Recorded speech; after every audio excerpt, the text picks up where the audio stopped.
Mit navn er Liselotte Hornstrup, og jeg har den her lille bitte virksomhed, hvor vi laver dametøj. Kvindetøj, der er lavet til kroppen, og som kan holde i rigtig, rigtig lang tid.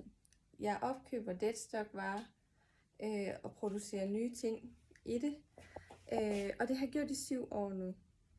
Jeg elsker at gå på arbejde, og jeg elsker at være hernede i mit designstudie og hjælpe kvinder med at finde det helt rigtige tøj. Jeg startede virksomheden med en crowdfunding, hvor jeg skrev penge sammen, og til at starte med syede jeg det hele selv. Og nu har jeg været med til at lave en systue i IKAST, så vi kan lave lokal produktion. Jeg har brug for hjælp. Jeg sidder lidt fast efter et par barsler, og sådan lidt, så kommer vi ikke rigtig videre i væksten.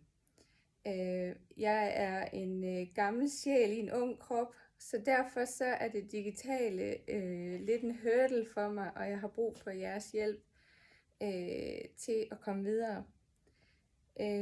Og jeg har brug for at uddelegere nogle af alle de arbejdsopgaver, jeg har, fordi jeg har jo alle kasketterne på.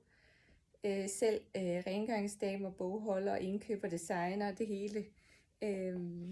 Så derfor kunne det være rart at få hjælp til at bruge pengene rigtigt og få uddelegeret det rigtigt. Og så er det især det digitale, jeg har brug for hjælp til. Og så har jeg brug for hjælp til at få min bruttoavance gjort bedre. Hvor kan jeg gøre det bedre, og hvilke tal og hvilke steder er det, jeg skal ind og arbejde med.